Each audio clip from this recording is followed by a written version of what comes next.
আসসালামু আলাইকুম। আজকের লেকচারে তোমাদের সবাইকে আমি স্বাগতম জানাচ্ছি। আমি তোমাদের সাথে আছি J M. Raisul Islam Sohag, lecturer civil engineering department, Daffodil international university. তোমাদেরকে আজকে আমি যে টপিক নিয়ে আলোচনা করব সেটা হলো অটোক্যাড ইউজার ইন্টারফেস। আজকের লেকচারে তোমরা যে বিষয়গুলো শিখতে পারবে সেটা হচ্ছে lecture 1, the title is getting started with AutoCAD. আজকের লেকচারের মূল অবজেক্টিভস হচ্ছে তোমরা অটোক্যাড সফটওয়্যারের ইউজার ইন্টারফেস সম্পর্কে বুঝতে পারবে এবং এই লেকচার শেষে তোমরা অটোক্যাড ইউজ করতে পারবে, অটোক্যাড ইন্টারফেসগুলো এবং তার টুলসগুলো সম্পর্কে তোমরা জানতে পারবে। আজকের লেকচারের মূল যে কন্টেন্টগুলো আছে সেগুলো হলো starting the software.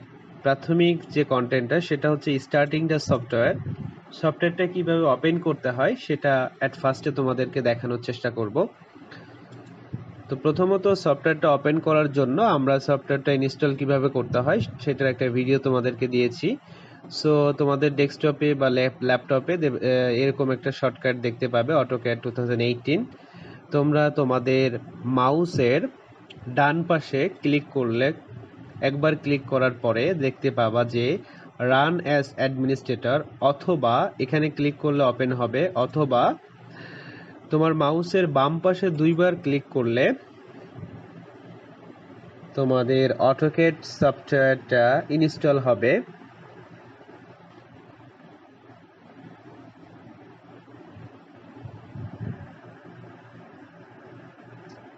Autodesk AutoCAD 2018, আমি 2018 দিয়েই তোমাদের শেখানোর চেষ্টা করব এই কোর্সটা।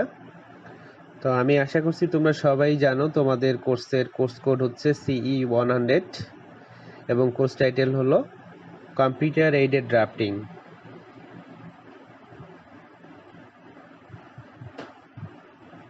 এটা যেহেতু অনেক ভারী একটা সফটওয়্যার, সুতরাং এটা ওপেন হতে একটু সময় লাগে। তো আমরা একটু অপেক্ষা করব, ধৈর্য সহকারে ওয়েট করব। তো আমাদের কাঙ্ক্ষিত বা অটোক্যাড সফটওয়্যারটা ওপেন হয়ে গেল। এখন আমরা এখানে দেখতে পাচ্ছি যে স্টার্ট ড্রয়িং, এখানে ক্লিক করব, স্টার্ট ড্রয়িং এ ক্লিক করব। স্টার্ট ড্রয়িং এ ক্লিক করার পরে আমরা এরকম একটা অটোক্যাড সফটওয়্যারের এরকম একটা ইন্টারফেস আমরা দেখতে পাবো। তো এটাই ছিল আমরা অটোক্যাড সফটওয়্যারটা কিভাবে ওপেন করতে পারি, সেটা হচ্ছে প্রথম লেকচার কন্টেন্টটা ছিল আমাদের। এখন যদি আমরা একটু খেয়াল করি যে ইউজার ইন্টারফেস দ্যাট মিনস আমরা যদি সফটওয়্যারে ফিরে যাই, এখন এখানে আমরা যে বিভিন্ন টাইপের টুলসগুলো দেখতে পাচ্ছি, এখানে লাইন দেখতে পাচ্ছি, পলিলাইন দেখতে পাচ্ছি, সার্কেল দেখতে পাচ্ছি, আর্ক দেখতে পাচ্ছি, হ্যাশ দেখতে পাচ্ছি, এখানে রিমুভার একটা ইরেজ টুলস দেখতে পাচ্ছি, এখানে ট্রিম একটা টুলস দেখতে পাচ্ছি, এক্সটেন্ড একটা টুলস দেখতে পাচ্ছি, এখানে দেখতে পাচ্ছি মিরর, এখানে রোটেট, অফসেট, টেক্সট, ডাইমেনশন, বিভিন্ন লেয়ার এখান থেকে আমরা ক্রিয়েট করতে পারবো। দেন এখানে লেয়ারের যদি আমি কালার চেঞ্জ করতে চাই, থিকনেস চেঞ্জ করতে চাই, এখান থেকে আমরা করতে পারবো। তারপরে একেবারে ডান পাশে আমরা দেখতে পাচ্ছি নর্থ সাউথ ইস্ট ওয়েস্টের একটা ডিরেকশন দেওয়া আছে। এখানে বিভিন্ন টুলসগুলো আছে, প্যান, জুম এক্সটেন্ড, অরবিট, বিভিন্ন টুলসগুলো আমরা এখান থেকে দেখতে পাচ্ছি। সো এখানে আমরা প্রাথমিকভাবে ইন্টারফেসটা করার জন্য বিভিন্ন টুলস সম্পর্কে বললাম এবং আমরা দেখতে পাচ্ছি এটা গ্রাফ আকারে হয়ে আছে। এটা যদি আমরা উঠাতে চাই তাহলে এখানে ডিসপ্লে ড্রয়িং গ্রিড মোডটা অন করা সব করে দিব, সো এটা একেবারে ব্ল্যাক হয়ে যাবে। এরপরে আমরা দেখতে পাচ্ছি এখানে রেস্ট্রিক্ট কার্সর অর্থোগোনালি অফ করা আছে, এটা আমরা অন অফ দুইটাই করতে পারি। এর কাজ আমরা নেক্সট ক্লাসে আমরা দেখব। দেন আমরা এখানে যেটা আমরা দেখতে পাচ্ছি সেটা হচ্ছে স্পেসিফাই, যদি অ্যাঙ্গেল স্পেসিফাই করতে চাই, সো আমাদের এই প্লট ট্র্যাকিংটা কাজে লাগবে। দেন আমরা স্ন্যাপিং রেফারেন্স লাইনের জন্য এটা আমাদের কাজে লাগবে, এবং স্ন্যাপ কার্সর এটা অন করেও কাজ করতে পারি, অফ করেও কাজ করতে পারি। অন করলে কি কিভাবে কাজ করলে সুবিধা হয় সেটা আমরা নেক্সট ক্লাসে দেখব। তো এখানে আমরা দেখতে পাচ্ছি অটো অ্যানোটেশন স্কেল, এটা অলওয়েজ টাইম আমরা যে কাজটা করব এটা অন করে রাখবো, যদি অন্য কিছুতে থাকে অন করে রাখবো। দেন আমরা এখানে দেখতে পাচ্ছি ইউনিট, যদি ইউনিট অবশ্যই আমাদেরকে কাজ করার সময় ইঞ্জিনিয়ারিং স্কেলে রাখতে হবে। এরপরে আমরা যে জিনিসটা এখানে দেখতে পাচ্ছি সেটা হচ্ছে কাস্টমাইজেশনে ক্লিক করলে এখানে যদি যেটা আমাদের দরকার, যদি কোঅর্ডিনেট দরকার হয় কোঅর্ডিনেটে ক্লিক করব, গ্রিড যদি দরকার হয় গ্রিডে ক্লিক করব, যেটা আমাদের প্রয়োজন হয় সেটা আমরা ক্লিক করব। এখানে এই যে ইউনিট, যদি আমি ইউনিটটা অফ করে দিই তাহলে কিন্তু এখান থেকে ইউনিট চলে যাবে। সো ইউনিট আমাদের দরকার, সুতরাং এটা আমরা এখানে দিয়ে রাখবো আর কি। এটা এইটুকুই হলো বেসিক্যালি হচ্ছে আমাদের ইউজার ইন্টারফেস। এরপরে আমরা যে কাজটা করব সেটা হচ্ছে working with commands. That means আমরা এখানে হচ্ছে লাইন আছে, এখানে ক্লিক করে আমরা একটা লাইন আঁকতে পারি, specify first point. So first point click করলাম, দেন আমরা খুব সহজেই স্পেসিফাই নেক্সট পয়েন্ট, এখানে নেক্সট পয়েন্ট ক্লিক করলাম। এই ক্লিক করতে হয় মাউসের বাম পাশে ক্লিক করে, মাউসের বাম পাশে ক্লিক করলে এটা করা যায়। এবং এই কমান্ডটা যদি আমি রিমুভ করতে চাই তাহলে কিবোর্ডের এসকেপ বাটন প্রেস করতে হবে। ওকে, সো চলে গেল। যদি আমরা এটা যদি আমি এখান থেকে না নিতে চাই তো কমান্ড দিয়েও আমরা করতে পারি। যদি টাইপ কমান্ড করতে চাই তাহলে এখানে লাইন লিখবো, LINE লাইন লিখবো।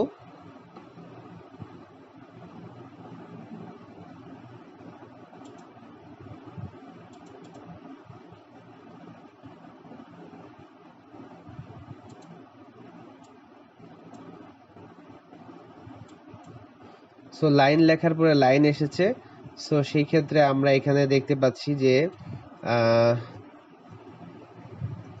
LINE line. সো লাইন, এখান থেকে লাইন নিয়ে ওই আগের মতো specify first point then second point, then এটা রিমুভ করার জন্য এসকেপ বাটন প্রেস করলে চলে যাবে। এভাবে করে কমান্ডের মাধ্যমে, যেমন এখান থেকে ইরেজ যদি আমি এখানে ক্লিক করি, ক্লিক করার পরে যদি সিলেক্ট অবজেক্টটা সিলেক্ট করলাম, দেন হচ্ছে কিবোর্ডের এন্টার বাটন প্রেস করব, চলে যাবে। অথবা এখানে যদি আমি ইরেজ প্রেস করি, ইরেজ চলে আসবে, এটা ক্লিক করব। সো একইভাবে আমি সিলেক্ট করে দেন হচ্ছে এন্টার বাটন প্রেস করব। একইভাবে যদি এখান থেকে আমি যদি এখানে কমান্ডে প্রেস করি হচ্ছে ট্রিম, তাহলে ট্রিম আসবে। এক্সটেন্ড যদি আমি প্রেস করি তাহলে এক্সটেন্ড আসবে, অফসেট আসতে পারে, মিরর, যেটা আমার প্রয়োজন হয়, text, dimension, whatever it is. এখানে যে আইকনগুলো আছে এখান থেকে ক্লিক করে অথবা এখানে টাইপ করে আমরা এই কমান্ডগুলো নিয়ে আসতে পারি। এরপরে আমরা যে কাজটা করব সেটা হচ্ছে opening on an existing drawing file. সেটা হচ্ছে কি, যেমন আমরা যদি এখান থেকে একটু খেয়াল করি, এই যে যেটা খেয়াল করি ওপেন, এখানে যদি আমাদের কোনো ড্রয়িং দেখতেই পাচ্ছ, এখানে আমার এখানে বেশ কয়েকটা আছে ড্রয়িং, অলরেডি অটোক্যাডে আমি কাজ করেছি। তো এগুলো সিলেক্ট করে কিন্তু আমি একটা সিলেক্ট করলে আমার সেই কাঙ্ক্ষিত এক্সিস্টিং যে ড্রয়িং ফাইলটা আছে সেটা ওপেন হবে। এভাবে করে আমরা বেসিক্যালি হচ্ছে ওপেন করতে পারি এটা। এরপরে আমরা যে কাজটা করতে পারি, ভিউইং ইওর ড্রয়িং। সো আমরা যে কাজটা, সাপোজ আমরা একটা ড্রয়িং করলাম, এইভাবে করে ড্রয়িং করলাম, এটা আমরা ড্রয়িং করলাম, তারপরে এসকেপ বাটন প্রেস করে এটা আমাদের ড্রয়িং। সো আমরা এটা খুব সহজেই আমরা যদি দেখতে চাই, সো সেই ক্ষেত্রে আমরা যে কাজটা করতে পারি, উপরের দিকে আমরা দেখতে পাবো যে প্লট নামে একটা অপশন আছে, প্লট। সো আমরা প্লটে ক্লিক করব। প্লটে ক্লিক করার পরে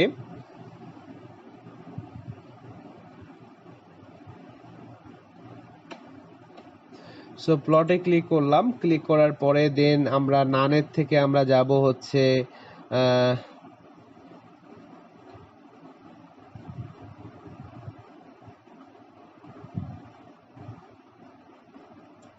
AutoCAD টু হাই, এটাতে গেলাম। দেন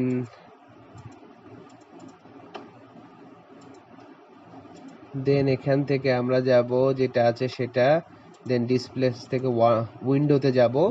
উইন্ডোতে যাওয়ার পরে এটা আমরা কি করব, সিলেক্ট করলাম। সিলেক্ট করার পরে এটার পরে আমরা যে কাজটা করব সেটা হচ্ছে এটা হচ্ছে পোর্ট্রেট যদি দিই তাহলে এটাও আসবে না, ল্যান্ডস্কেপ। সো এটা মোটামুটি একটু খেয়াল রাখতে হবে আমাদের, এমনভাবে করতে হবে যাতে মোটামুটি টোটাল পেপার জুড়ে হয়। সো এটা যখন আমাদের হয়ে যাবে তখন অ্যাপ্লাই টু লেআউট দিয়ে প্রিভিউ যদি আমরা একটু দেখতে চাই, সো প্রিভিউ যেটা আমরা একটু আগে করেছি সেটা হচ্ছে এটা। সো আমরা খুব সহজেই কিন্তু এই কাজটা করতে পারবো। দেন হচ্ছে আমরা যদি ব্যাকে যেতে চাই,